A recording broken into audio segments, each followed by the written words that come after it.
So today I'm going to be talking about how it was taking Elizabeth's program. Elizabeth Schneewinder, or Schneewind. We call her Easy. That's her sign name. Easy. That's what she goes by. Elizabeth. So yeah, today I'm going to be explaining about the program at Idaho State University under Elizabeth Schneewind. Okay, so we're talking about deaf people, deaf culture, and deaf interpreting programs. And this includes my experience at Idaho State University at the Meridian campus location underneath the directory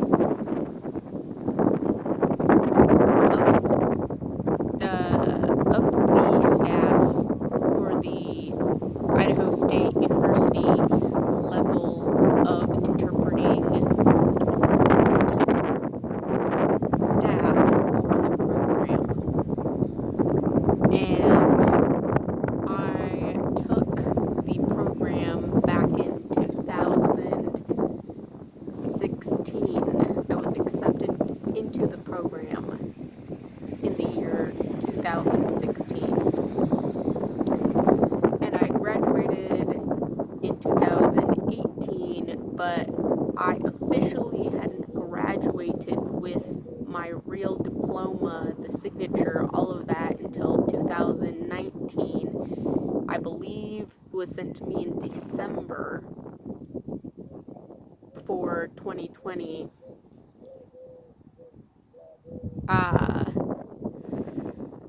Or early 2019. I'm not quite sure. All I know is that I walked, and then later I was told I had to take one more class.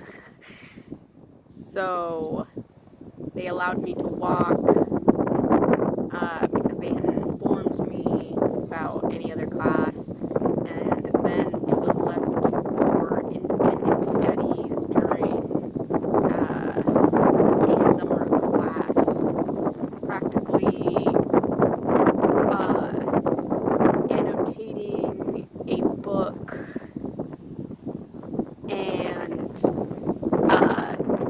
providing feedback about self-reflection and ethics,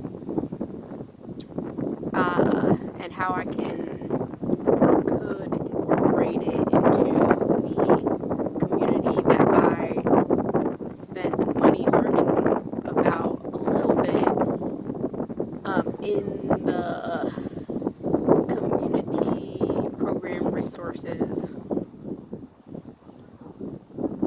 And so, yeah, that's what this video is about. Okay, so I am gonna go through the whole list that I have created for the $20,000 that I spent to attend the invitation to be part of the interpreters of sign language under Idaho State University. So this was after graduating in 2016 at the College of Southern Idaho in Twin Falls. So I participated in proving that I was a dedicated and knowledgeable enough student to attend an invitation to be accepted as a student underneath the directory of Elizabeth Schneewind, if I can say her name right. And she approved a curriculum that was okayed by the staff of Idaho State University, because she received the job title for the most experienced interpreter in the state of Idaho. So, as you just saw, my intro, well, I spent $20,000 or more, depending on taxes. And she didn't teach American Sign Language. What I learned in the program is that each interpreter learns their own method of signing a form of sign language, which is left for their own interpretation, depending on how much they know and how much of the other language they know. So if they are English speakers, they may or may not have an English background or English grammar backgrounds or English spoken speech backgrounds.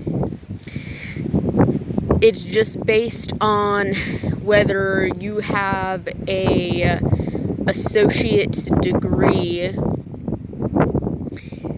and then you can apply to the program to see if you have the chance to apply what you know into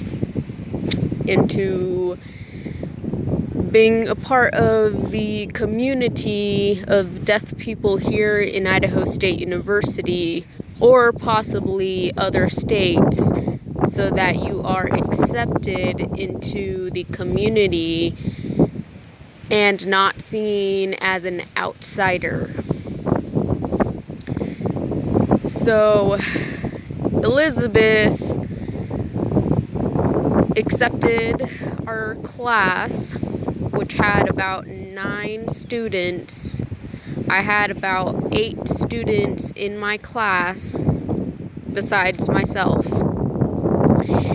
And so if you haven't been reading along over here, she spoke in English during her classes, which broke all the staff rules under those who instruct and hear. So she broke her own rule, pretty much, because she instructed and lectured, I believe, 2 classes, and then I had probably, or maybe she instructed 3 classes, 2 or 3 classes my first year. And that was during the time that she also was concluding her master's degree and going into her PhD field of being a student, so that she could also have her PhD diploma.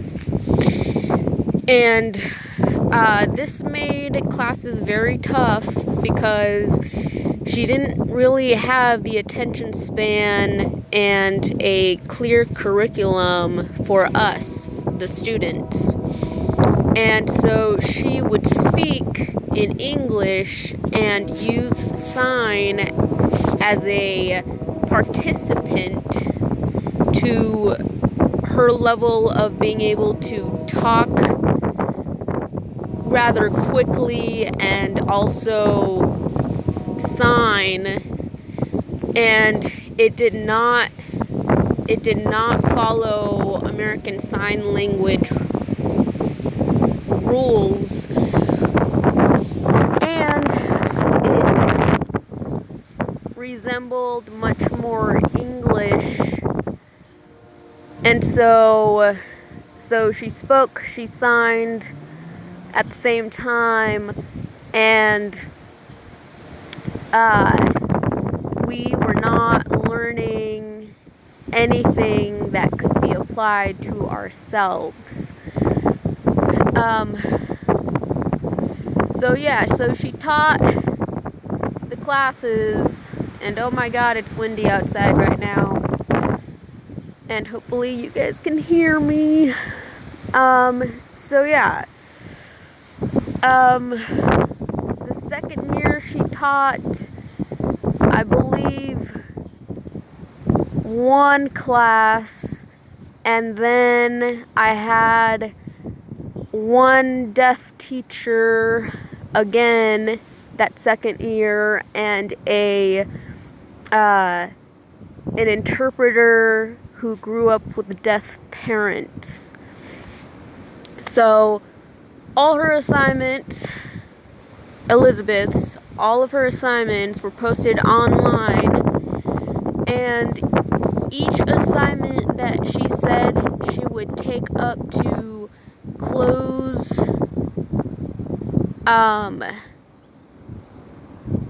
the time during our class, so we'd have more time for the assignment part. Every time it seemed as if she would shorten the class period and then say, okay, you guys are working on peer feedback, and so complete the assignment, post it online, and we'll save it for the next class, the next class next week for this class, and we'll talk about it. She never talked about it. We never finished going through any assignment, and so this made it very difficult to get through our own personal, or at least my own personal form of self-reflection in order to see my own work, because she also refused to provide any grading. It was a very participate by showing up in class, try and be involved, and then, as long as you can be fluent enough to be understood to say, I am going to the library, I am going to the store, then that should be plenty enough to stay in the program. And she passed everyone along each year. So her assignments online were 3-minute recordings that were required to be uploaded, and 30 seconds of our own selves to be extracted from those 3 minutes, so that we could analyze any mistakes that were made in the video using her master's level of analytics list of mistakes commonly seen in the interpreting field of signers.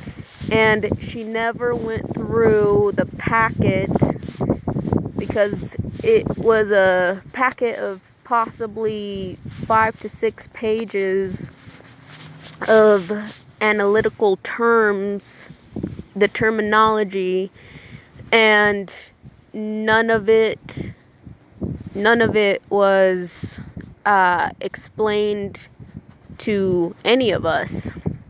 Not one-on-one, not in class, none of it. She kind of just believed that we were at that level of a master's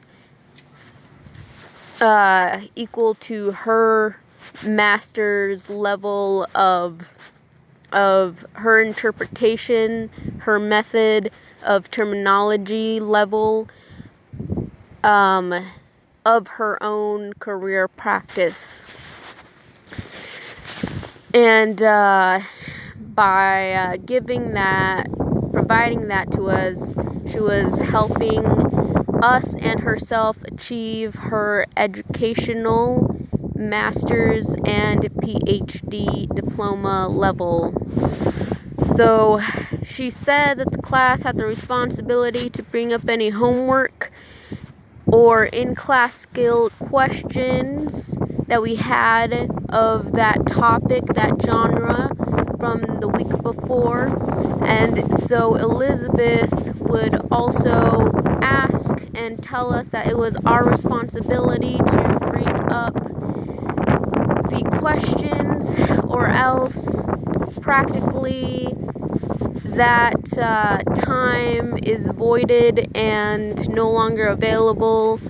So then it's moved on, and we are pursuing the next topic and lesson, which would be sidetracked by a bit of her own commentary that took up most of the time period of that class.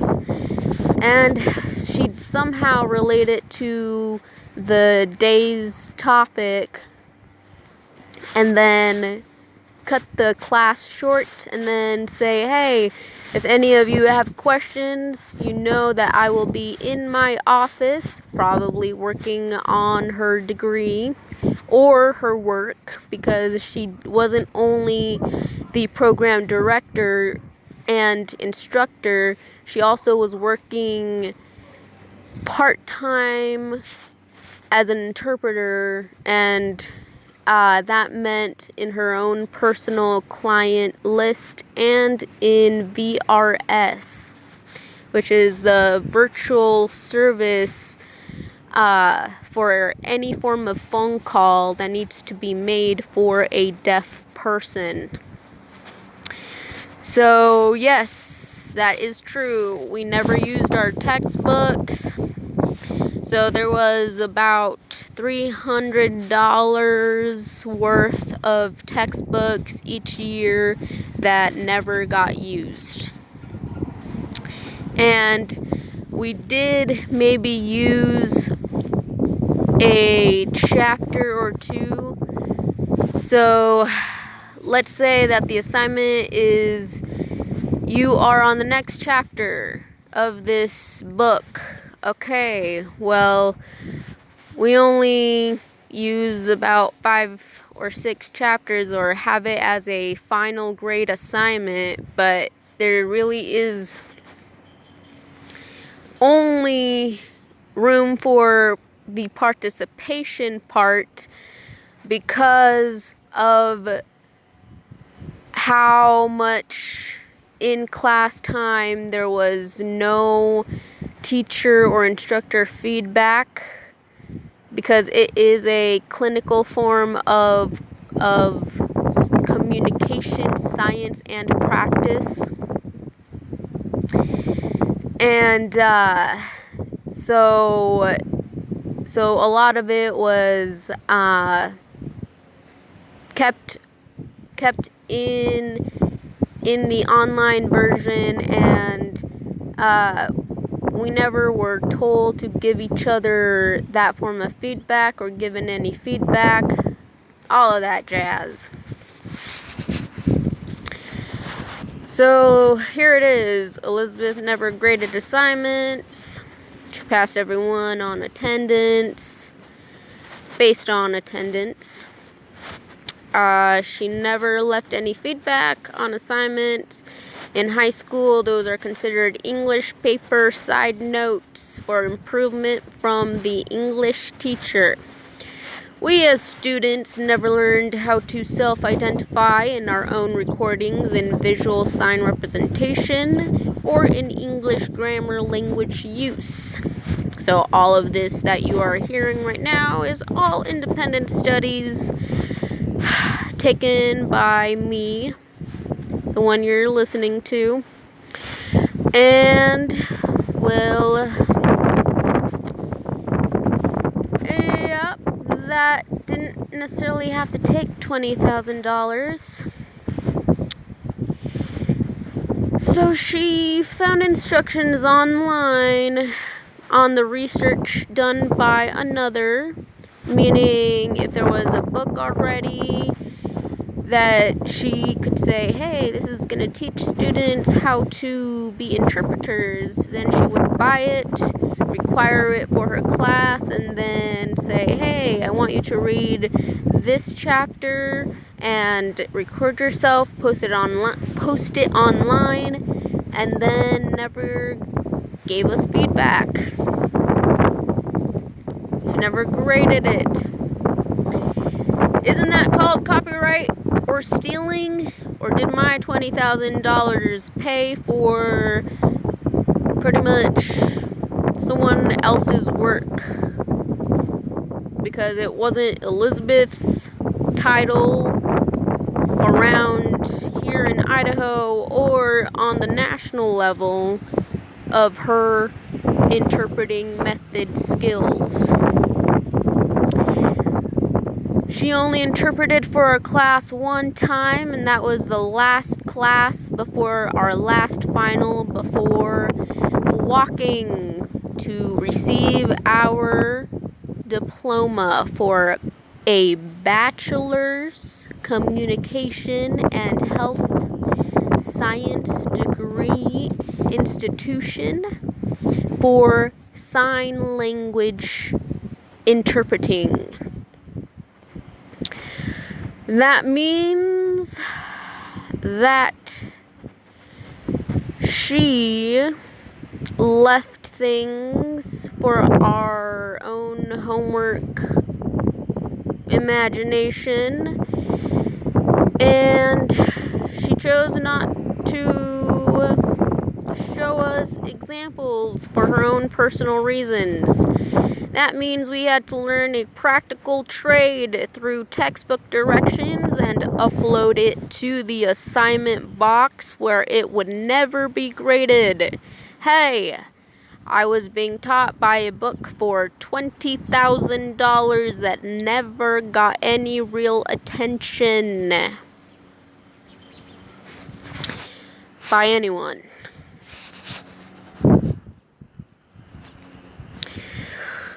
So, Elizabeth was in research project mode for herself, and maybe we didn't provide enough advanced part to her master's level or PhD level of work for her own proof.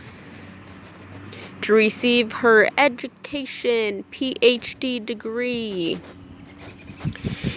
Elizabeth Schnellwind doesn't like RID, Registry of Interpreters for the Deaf, which is an organization that offers training workshops for career maintenance on a national level.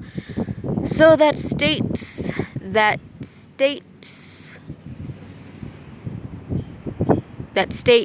can differentiate between entrepreneur and staff.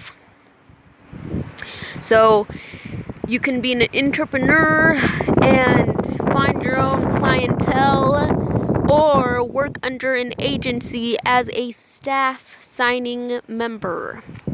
Elizabeth liked BEI, which is the organization like RID used in Texas, which means Elizabeth was upset for the years I was in school because she preferred BEI, which meant we were left to trust in RID education that costs more money investment from our own personal pocket That means travel time investments like transportation costs and possibly work leave.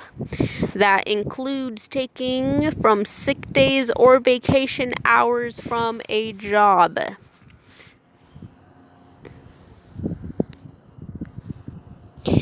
Which meant we students were promised a curriculum for the interpreting program and given another training curriculum under career maintenance, not American Sign Language skill advancement, exclusive and could be deaf related political presentation.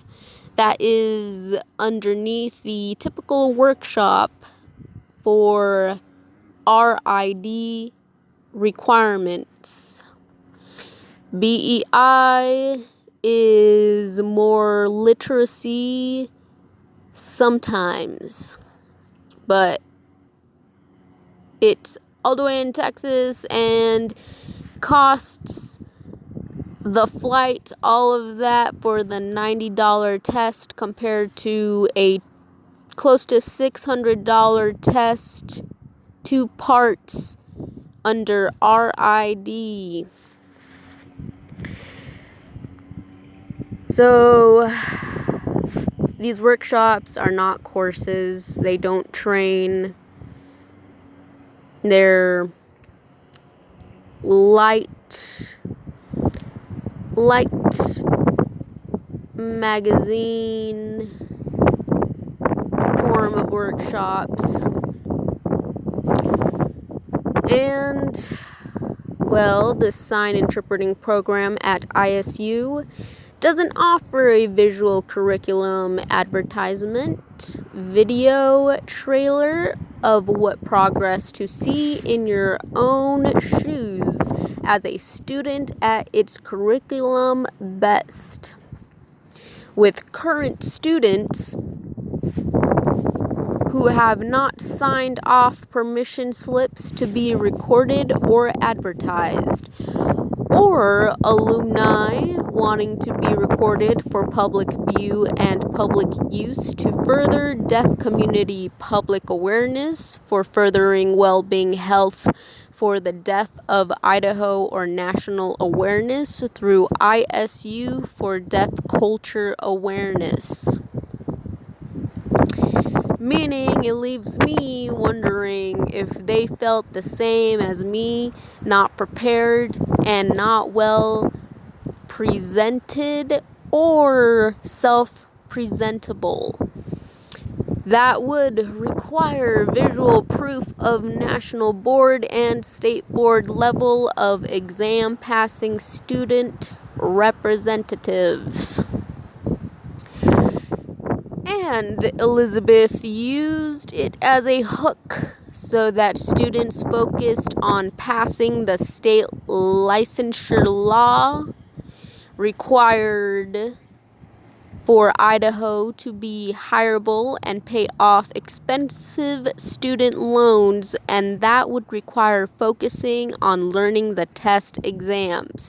Because during my first year of that program, my class and the upper class possibly were required to learn about the new licensure and support it, and go to the Capitol to talk to representatives in order to have them understand how important the licensure is for the Idaho deaf community.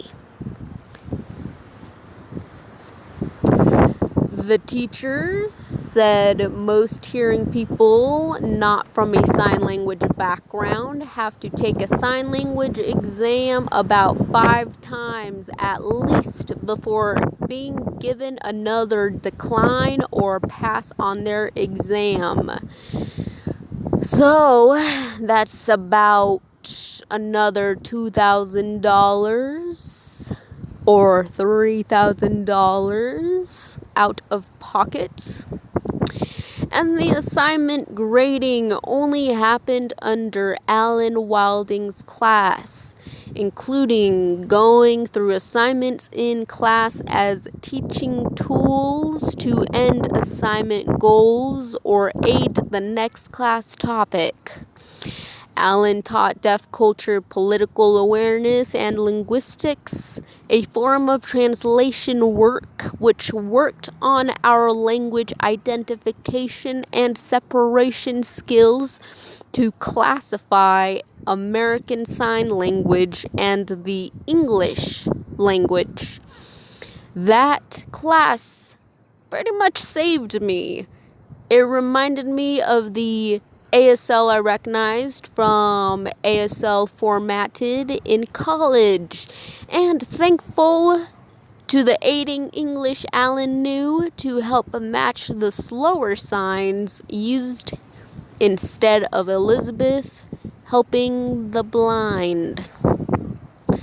That class helped learn more American Sign Language from a stricter only American Sign Language class taught ASL formatted solely by Stephen, the CDI here in Idaho, a certified deaf interpreter. So he himself is deaf and interpreting, making sure that whoever is learning English can understand what is being said. There's my cat. And I believe that is all for this topic. And it has been about 6 years. Let's see. Let's keep it 2018. All right. 2019, 20, 21, 22, 23, 24, 25. About 7 years. About 7 years. Almost 6 to 7 years of me walking and then out here trying to figure out what the heck can I do about learning how to be an interpreter.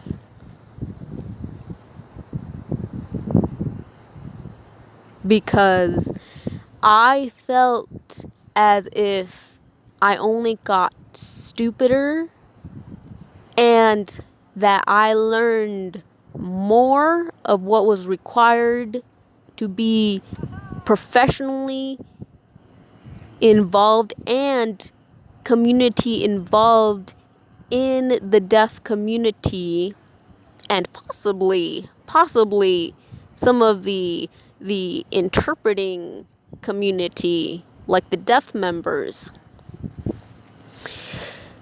At my college associate degree level, underneath the program director, Donette Reyes, or Reyes.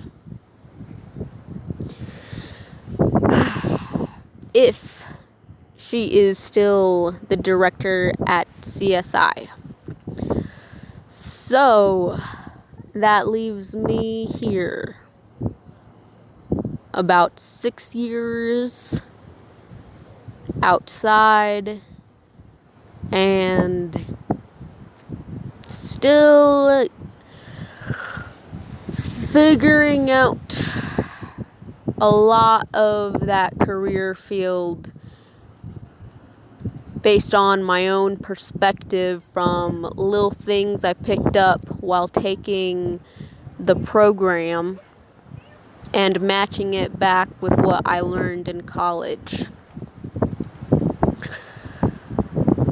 So that is it for today. There is nothing left. Yep, nothing left. Alright, thank you for listening and have a good day.